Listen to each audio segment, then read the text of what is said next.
Olá, boa noite. Ele é um jornalista que participou desde a década dos anos 70 dos movimentos que lutavam pela redemocratização do país, sempre defendendo a liberdade de expressão. Tem 12 livros publicados. Atualmente, dirige o Roda Viva, o programa de entrevistas da TV Cultura, que concilia o dinamismo da TV com a análise do jornalismo impresso. Nossa conversa de hoje no Ideias da Aldeia é com Paulo Marcum, que está no Acre para falar sobre literatura, jornalismo, conversar sobre projetos na área de comunicação. É isso mesmo, Paulo Marcum? Exatamente. Boa noite, um prazer recebê-lo aqui no Ideias da Aldeia. Prazer é meu, primeira vez no Acre, estou achando muito interessante. Marcum, qual a relação que existe entre jornalismo e literatura? Existe uma relação possível? Bom, alguma relação existe, eu acho que são coisas diferentes, né? Você tem vários jornalistas que passaram essa fronteira e passaram a atuar no campo da literatura com muita competência, mas uma coisa é uma coisa e outra coisa é outra coisa. O jornalismo tem esse compromisso com a suposta exatidão, com a informação precisa, com as fontes, que nem sempre na literatura você precisa ter, ou deve ter, né? E ao mesmo tempo tem pouco espaço ou deve ter pouco espaço no jornalismo, para a fabulação, para a invenção. E a literatura é exatamente isso. O que existe, eu acho, na fronteira é algum tipo de trabalho jornalístico que avança na direção da literatura. Por exemplo, as biografias, né, os relatos históricos, que de alguma forma se apropriam de recursos da literatura, mas que ainda mantêm a âncora firmada no jornalismo. É um pouco aí que eu trabalho. Você tem uma publicação da Anita Garibaldi e também do Vlado, né, do Vladimir Herzog. Sim. Como é que foi fazer esse tipo de trabalho? Você que é uma pessoa que trabalha sempre com factual. Em ambos os casos, eles ainda estão presos ao factual. Quer dizer, eu publiquei 12 livros e não tem nenhum livro de ficção ainda. Quer dizer, não sei que dia que eu vou conseguir fazer isso. Tenho muita vontade, mas até hoje não me aventurei. Mas são coisas diferentes na medida em que a história da Anita Garibaldi é uma biografia de um personagem que viveu no século XIX, né, e as fontes de informação são muito reduzidas. Então, o esforço foi de construir o perfil desse personagem, separando o que era fábula, exatamente, daquilo que era informação, com alguma consistência, para contar a história dessa mulher que viveu ao lado do Giuseppe Garibaldi, foi uma revolucionária aqui no Brasil, largou o marido para viver ao lado desse aventureiro italiano e depois acabou indo morar na Itália e lá morreu. Já a história do Vladimir Herzog é o contrário, era meu amigo, foi meu chefe na TV Cultura, trabalhamos juntos, eu fui preso uma semana antes dele. Então aí a dificuldade era oposta, era de como, digamos, separar aquilo que é a experiência apenas pessoal e que não tem interesse público, daquilo que vale a pena ser contado num relato pessoal. É isso que eu fiz no livro Meu Querido Vlado. Já tinha feito um livro anterior, que era uma coordenação de depoimentos, chamado Vlado, apenas em 85, e agora no final do ano passado, 30 anos depois da morte dele, fiz esse livro. Então são coisas diferentes, mas todas elas ainda têm esse vínculo com a informação, no fundo. Marcum, há alguns teóricos da literatura que afirmam que todas as biografias são essencialmente obras de ficção. Isso vai totalmente de encontro ao que tu estás falando, porque na medida em que você remete referência a algo em que você não está presente, no teu caso como um jornalista, né, a gente sempre vai utilizar um recurso ficcional. Tem um pouco disso, obviamente. Eu fiz um outro livro que é chamado O Sapo e o Príncipe, que é a biografia comparada do Lula e do Fernando Henrique Cardoso. A partir de informações disponíveis, entrevistas, depoimentos, material publicado por outros autores, recortes de jornal, enfim, informação disponível. Mas é evidente que na hora em que você desenha o perfil de um e de outro, a partir das informações existentes, se pode desenhar esse perfil de várias maneiras. E nesse sentido tem um pouco sim a lógica de que você está construindo um personagem que não é a exata perfeição a pessoa que foi, né? No caso específico então muito mais porque ambos têm uma vida pública muito conhecida, né? E poderia se contar várias histórias de cada um deles. Há um esforço no meu caso, de não partir de uma ideia pré-concebida, né? No caso da Anita Garibaldi, por exemplo, eu não conhecia nada sobre a história dela. O que te despertou nela? Eu fui morar em Santa Catarina, há 8 anos, quando eu fui para o Roda Viva. E aí, ela é o grande personagem da história catarinense.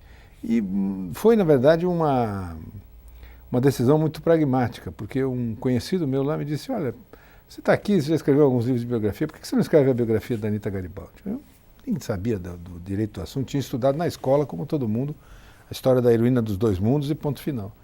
E fui verificar o que existia na biblioteca sobre a Anita e não tinha nenhum livro recente que pudesse ser encontrado nas livrarias para contar aquela história. E aí eu comecei a pesquisar e me encantei com o personagem, com a história dela, mas descobri muitas coisas, quer dizer, eu constatei que muitas das coisas publicadas sobre ela, apresentadas como a mais absoluta verdade, eram mentira do começo ao fim. Por exemplo, há um livro de cartas da Anita Garibaldi, que é escrito por uma parente dela, uma neta dela, ou alguma coisa assim, que tem cartas dela para a irmã, para o marido, etc. Mas ela não sabia escrever.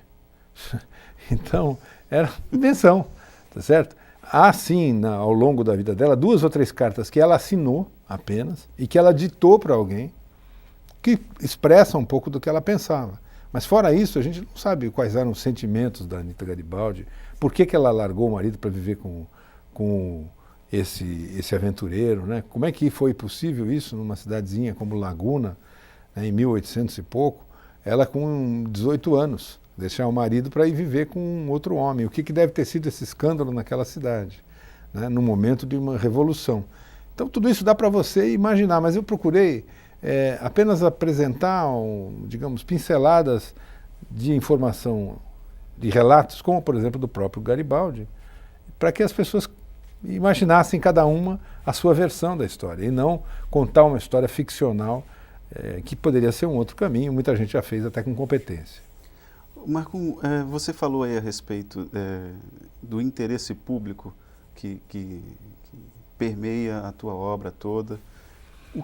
Como é que tu avalias o que é interessante para o público? Como é que é essa linha que divide aí o jornalismo entre o fato e a população, né? Existiu um fato e tem que ser contado isso de uma forma jornalística, transformada em notícia. O que a gente pode avaliar como de interesse público? Bom, acho que também cada um tem uma receita, tá certo? Eu acho que interesse público são as coisas que de alguma forma podem interferir na vida das pessoas em geral. Quer dizer, então você saber, por exemplo, que uma determinada obra do governo está sendo bem feita ou mal feita é interesse público, né? O comportamento de determinadas pessoas públicas, no que ele interfere na sua ação social, também é de interesse público, né? Desde do desempenho de um jogador de futebol na véspera da Copa do Mundo até, sei lá, as estrias da barriga de uma passista de escola de samba, para chegar no limite da coisa, né? Agora, há um certo ponto a partir do qual muitas vezes a imprensa avança e que eu particularmente acho que é desnecessário. Quer dizer, quando você vai relatar, por exemplo, dramas da vida conjugal de um casal, porque ele aparece na novela, ou porque ela é uma figura política, né?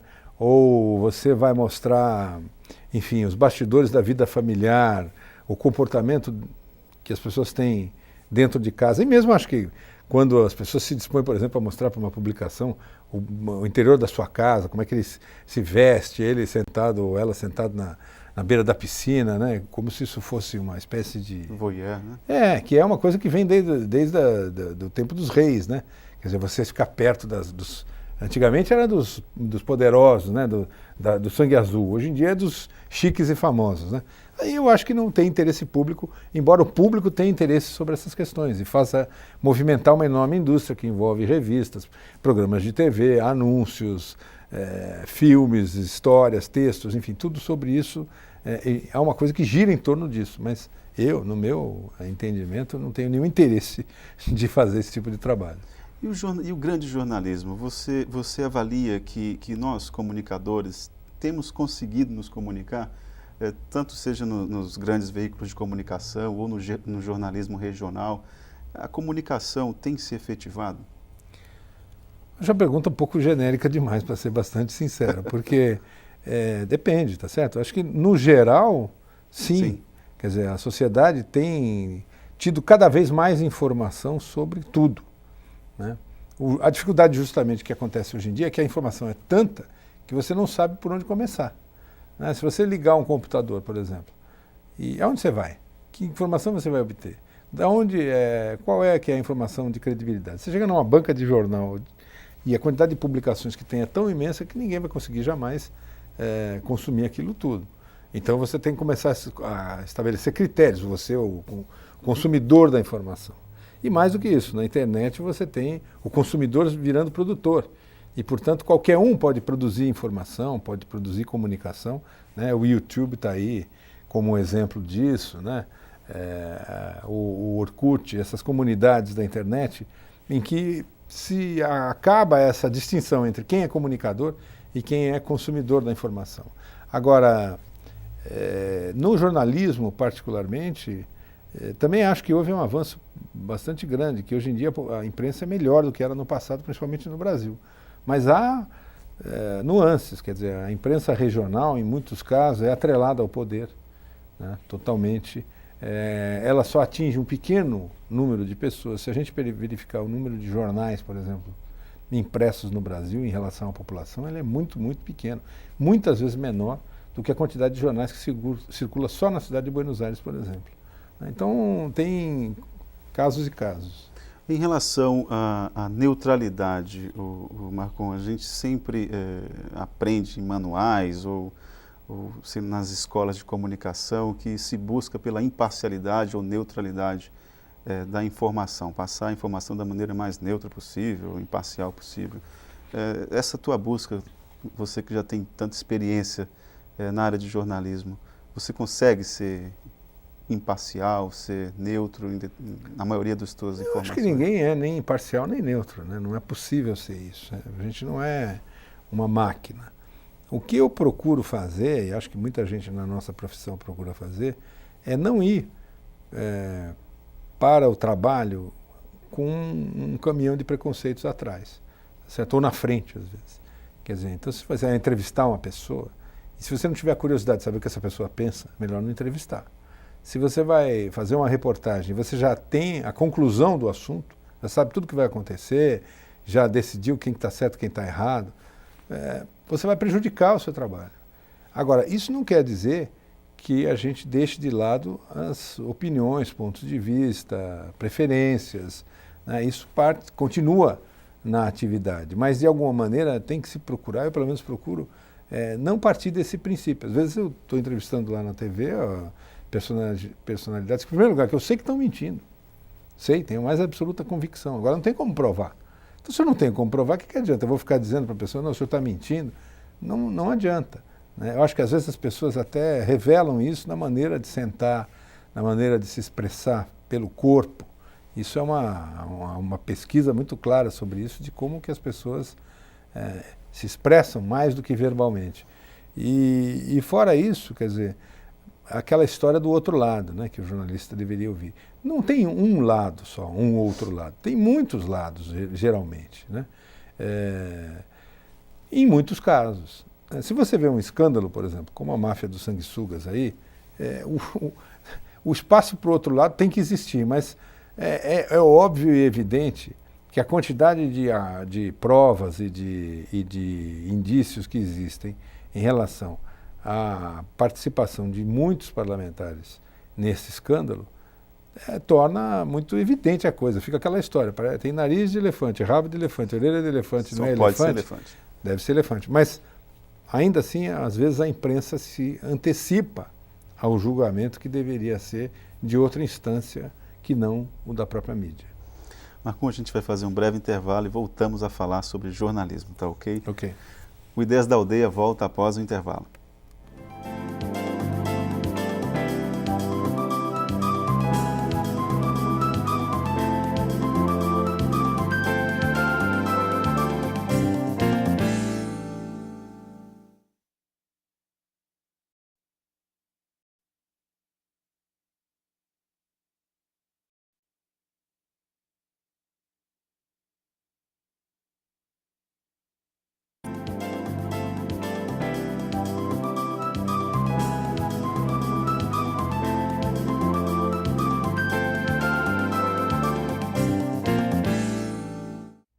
Olá, o Ideias da Aldeia está de volta e hoje conversando com o jornalista Paulo Marcum, ele que é apresentador do programa Roda Viva. Marcum, no primeiro bloco você fazia uma avaliação a respeito da sua produção, que até agora teve 12 livros publicados, e como isso, qual a relação que isso tem com o teu trabalho de jornalismo, né, em jornalismo. Você poderia fazer uma análise a respeito da relação entre o jornalismo e o poder? Você também citou no primeiro bloco que, saindo dos grandes centros, o jornalismo sempre está muito vinculado ao poder. Como é que o jornalista pode trabalhar em um ambiente, ser comprometido com a informação e não se vincular a nenhuma estrutura de poder? Bom, acho que, em primeiro lugar, a gente tem que ter consciência de que a gente não é parte do poder, né? A gente anda com gente poderosa, a gente almoça com gente rica, janta com gente importante, mas não é nenhuma coisa nem outra, nem muito menos uma terceira. Quer dizer, nenhum jornalista é, por ser jornalista, rico, poderoso, né, ou famoso, né? Até pode acontecer de alguns deles terem ficado alguma coisa dessa, mas é uma circunstância, não é da essência da profissão. Agora, a relação entre o jornalismo e o poder é muito íntima, né, muito forte. Na sociedade de hoje, inclusive, às vezes o poder está mais com a mídia do que com quem detinha o poder normalmente. Na medida em que, quer dizer, nessa sociedade de informação que a gente vive, se um determinado integrante do poder não tem uma boa relação com a mídia, não sabe manipular, manusear, utilizar e às vezes comprar a mídia, né, no sentido figurado ou no sentido verdadeiro. Quer dizer, tem muito poderoso que é dono de veículos de comunicação. Para não citar nenhum brasileiro, eu vou citar o Berlusconi, né, na Itália, que conseguiu ser as duas coisas ao mesmo tempo, né, quer dizer, primeiro-ministro e ao mesmo tempo dono da maior rede de televisão do país, né. Então, a mídia tem essa ligação muito forte com o poder. Mas eu acho que assim, o jornalista deve atuar, e eu vou citar um personagem que já morreu e que foi muito marcante na vida de muitos jornalistas, na minha inclusive, que era o Cláudio Abramo. Foi diretor da Folha de São Paulo, articulista, trabalhou no Estadão, e o Cláudio Abramo dizia o seguinte: a ética do jornalista não é diferente da ética do cidadão, é a mesma ética. O cidadão aprende em casa que não pode mentir, não pode roubar, não pode enganar os outros, não pode agir de maneira desonesta. E o jornalista tem que ser a mesma coisa. Se você tiver essa ética mínima na cabeça, a coisa fica mais fácil. Quer dizer, saber o que fazer e o que não fazer já tem uma distinção muito clara. Agora, aí começam as complicações, quer dizer, a política, o mundo, o jogo do poder, isso é parte da nossa matéria-prima de trabalho. Quer dizer, muitas vezes você, ao trabalhar numa área, por exemplo, na área política, quando um determinado personagem, uma fonte de informação, te passa um determinado dado, ou uma informação, uma notícia, uma denúncia, muitas vezes essa pessoa está interessada em prejudicar o seu adversário político. E o dilema do jornalista é saber o seguinte: bom, publico ou não publico? Né? Isso é de interesse público ou não é? É de interesse público ou não é? Eu estou fazendo o jogo ou não estou? Né? Quando um determinado governante domina os meios de comunicação de uma região qualquer, né, ainda que seja achando que está fazendo bem, esse governante está agindo corretamente ou não está? Ele vai... como é que se estabelece a relação entre um governante e os veículos que de alguma forma estão na oposição? Isso a gente vive todo dia, no Brasil e fora do Brasil, né? E eu acho que aí o problema muitas vezes não é com o jornalista, porque a gente é só um pequeno pedaço de uma engrenagem, né? Salvo se você tiver um cargo de direção, de alta responsabilidade, né? E aí a coisa talvez fique um pouco mais complicada. Marcum, em relação a jornalismo e economia, por exemplo, que são duas editorias que se fala muito, mas o público está interessado nesses dois assuntos, política e economia? Na tua opinião, isso são duas editorias que os jornalistas gostam muito de falar sobre isso, de ir em busca desses dois assuntos, matérias relacionadas a eles. Mas e o grande público? Ele está interessado em política e economia? Eu diria também depende do que a gente considera como política e como economia. Quer dizer, a economia, muitas vezes no Brasil hoje, ela é interpretada apenas e tão somente como uma macroeconomia. É saber se o dólar subiu, se o dólar baixou. A gente ainda tem um rescaldo do tempo em que a inflação era a principal preocupação da sociedade, né, e o que mais atrapalhava a vida das pessoas. Então você precisava saber como é que estava o índice de inflação, qual era a previsão do IPC, do IPCA e todas essas siglas que muita gente acabou conhecendo intimamente. Agora, a economia não é só isso. A economia é, por exemplo, você saber para onde nós está caminhando a agroindústria, né? Como é que você desenvolve uma determinada região do país, o que você faz com a Amazônia, né? Ou como hoje a gente estava conversando, que não existe uma Amazônia só, existem diversas. Bom, mas que tipo de avaliação você faz dessa região? Como é que ela se insere na sociedade brasileira do ponto de vista econômico? Ela tem que ser o celeiro do país e jogar para o espaço a sua diversidade biológica, ou ao contrário, a chamada biodiversidade é que é a grande fonte de riqueza que a Amazônia pode desenvolver. Enfim, toda essa discussão tem tudo a ver com a economia. Se você sair aqui na rua hoje, né, como eu cheguei aqui de manhã, o avião teve dificuldade para pousar. Por quê? Porque está tudo enfumaçado. Ora, está enfumaçado por quê? Por causa da economia, certo? Porque são queimadas feitas pelo avanço da fronteira agrícola por empresários, ou às vezes pequenos produtores até, que estão buscando a sua sobrevivência, e tudo isso permeado pela economia. E daí o outro lado da questão, quer dizer, quem é que faz com que esses produtores consigam atuar livremente e queimar grande quantidade de áreas e, portanto, provocar esse problema que pode parecer pequeno, mas às vezes torna-se muito grave, né? É o governo. E o governo, do que nós estamos falando? Nós estamos falando de política. Então, eu não acho que a questão seja... Gostar ou não gostar? É como você aborda o assunto, e mais do que isso, a sociedade ter consciência de que não dá para delegar esse tipo de preocupação para alguém, né? Nem mesmo ou muito menos para um representante do executivo, para um partido político, para um grupo de parlamentares, para um punhado de esclarecidos. Isso vai depender da sociedade como um todo, de todos os cidadãos estarem inseridos nesse debate, nessa discussão.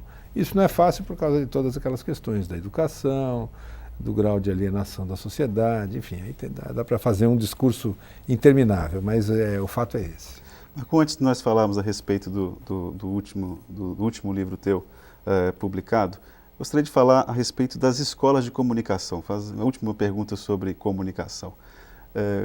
Você é formado pela Escola de Comunicação e Artes, a ECA, vinculada à USP, né? Uma das melhores faculdades de comunicação do país. E como é que você avalia esse ensino da comunicação social no restante do país? Como é que se forma um bom comunicador? Bom, são duas perguntas. A primeira eu me formei, na verdade, na atividade profissional. Porque eu comecei a trabalhar no primeiro ano de faculdade, e quando eu me formei, eu já estava na vida operacional do jornalismo há muito tempo, né? E muito envolvido com a profissão. E a ECA, na época, era boa, mas era muito pior do que qualquer escola de comunicação hoje em dia, porque não tinha equipamento, não tinha recursos, e nós vivíamos debaixo da ditadura. Então não tinha liberdade para você discutir as questões. Eu tenho rodado esse país aí conversando com estudantes de faculdades de comunicação de todo tipo, em todos os estados. E tenho visto escolas mais aparelhadas, né? Mas ainda vejo dois problemas. O primeiro é a total separação, algumas exceções, mas a regra é essa, entre o mercado e a universidade. Quer dizer, quem dá aula, eu estou sendo caricato, evidentemente, quem dá aula nas faculdades é quem nunca trabalhou na profissão. E quem trabalha na profissão nunca dá aula nas universidades, porque eu, por exemplo, não posso dar aula em escola nenhuma.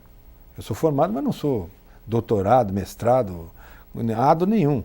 Eu sou só jornalista, né? Então não posso, nem quero, para falar a verdade.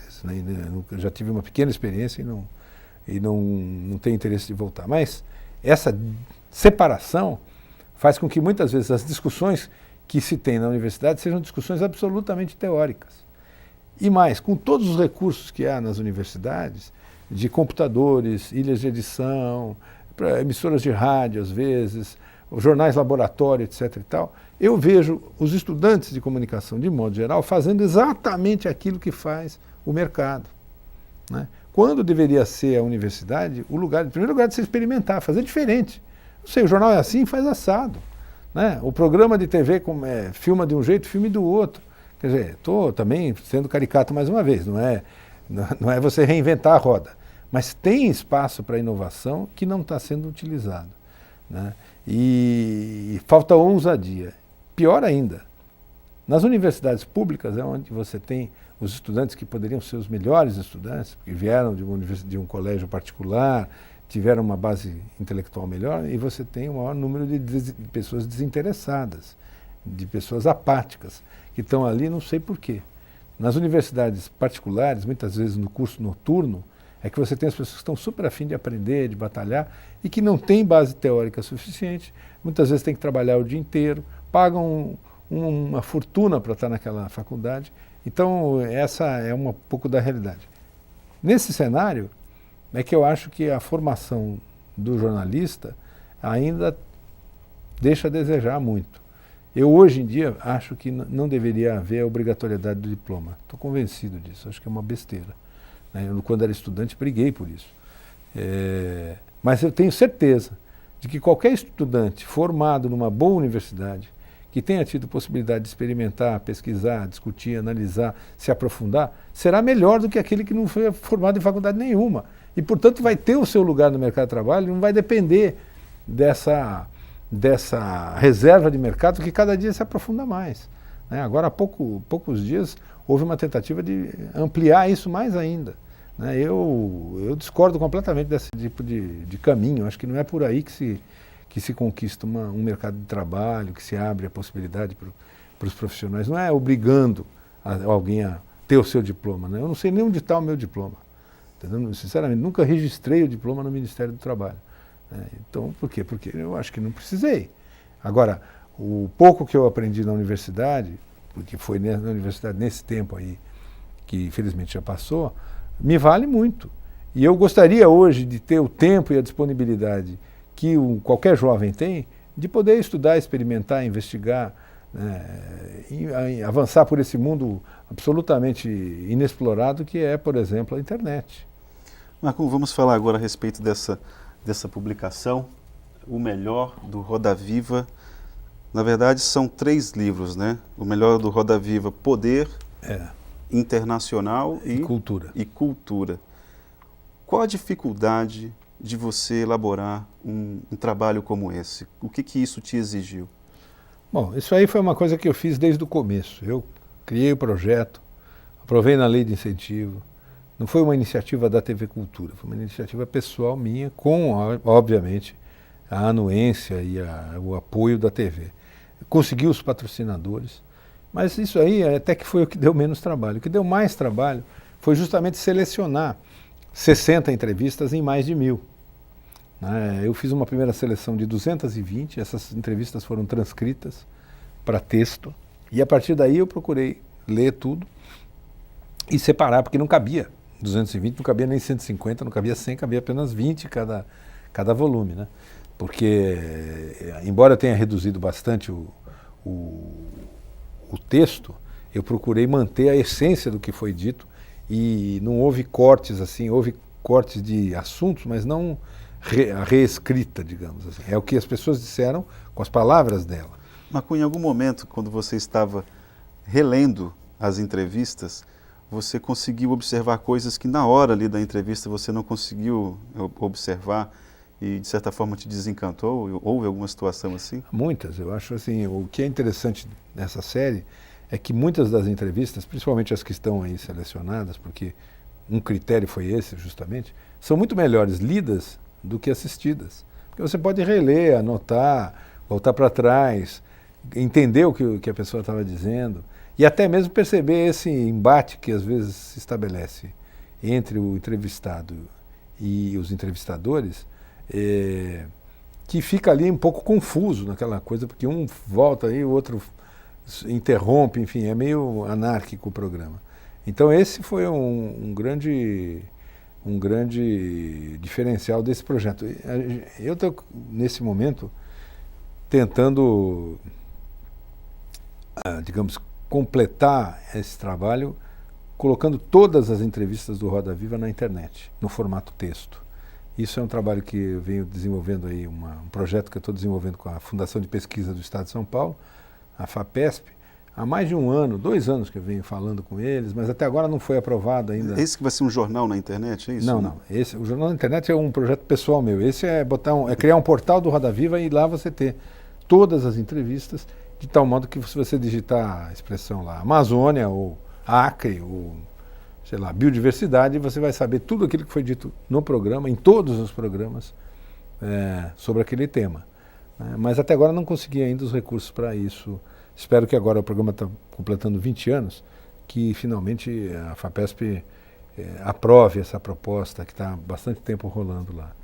O jornal na internet é uma outra coisa, é uma publicação eletrônica que eu lanço agora no dia 7, e que é uma releitura, é um relançamento de um jornal que existiu no Brasil de 1946 a 55, chamado Jornal de Debates.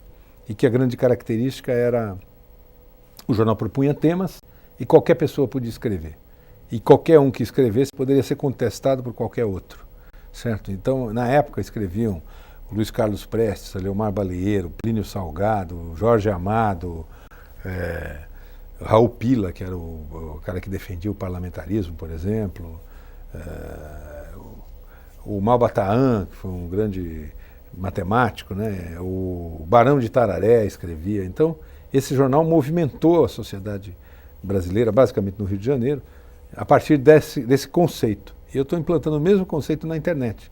Quer dizer, vai ser um espaço em que qualquer pessoa pode, não comentar. Mas não vai ter nenhuma triagem, vai simplesmente, eu chego, escrevo e... não, tem alguma triagem que é a seguinte, a preliminar. A primeira vez que você for escrever, aliás, você já está automaticamente cadastrado, né, como, a partir de agora, se você tiver interesse. Mas a pessoa que se cadastrar manda um primeiro artigo e esse artigo passa pelo editor. Se ele tiver o critério de não ofender ninguém, de ter um mínimo de coerência e de não fazer propaganda, e de não ter pornografia, racismo, etc., ele é publicado. E a partir daí, todos os artigos que você mandar serão publicados. Agora, você ou qualquer outro internauta pode denunciar um artigo dizendo, olha, o artigo do fulano é falso, por isso. É falso. Não, falso aí a polêmica se estabelece. Não, ele contraria as regras do jogo. Porque a pessoa assina um contrato se submetendo a essas regras normais do jornalismo, quer dizer, do tipo, não pode haver calúnia, difamação, pornografia, pedofilia, racismo e assim por diante. Dentro desses limites, pode-se falar qualquer coisa.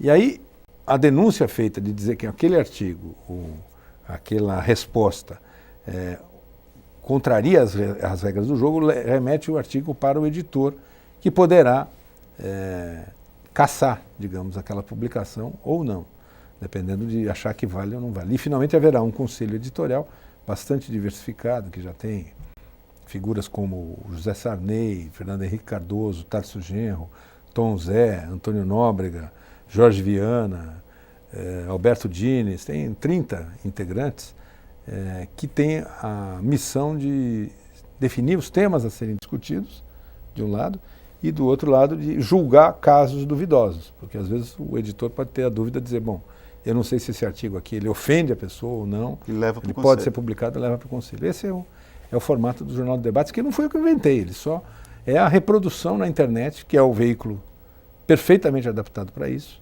que qualquer internauta vai poder votar no melhor artigo, vai poder considerar um artigo mais polêmico do que o outro, e isso faz com que os artigos subam em direção à página do portal, a primeira página do portal. Eu acho que a internet é o veículo apropriado para isso. Marcum, desejo boa sorte nesse seu novo projeto. O Marcum está aqui no Acre, a convite da Associação Brasileira de Jornalismo Especializado em Turismo, a Abrajet, pelo programa Sempre um Papo, acho que já está com uns 20 anos no mercado aí. 20 anos, 6 anos, 6 meses aqui no na região norte. E é uma experiência muito bacana porque permite, em primeiro lugar, o contato entre os autores e o seu público e, segundo, divulga a ideia fundamental que a sociedade tem que comprar de que o livro é o mais importante instrumento de difusão de cultura que existe. Não existe nada melhor do que isso, nem mesmo a internet. Marcon, Ideias da Aldeia, eu gostaria muito de agradecer a sua presença aqui, nos sentimos honrados com ela. Obrigado. Bom, e o Ideias da Aldeia fica por aqui. A você que nos acompanhou em uma das 22 cidades do Acre, obrigado pela sua atenção e contamos com ela no próximo encontro. Até lá.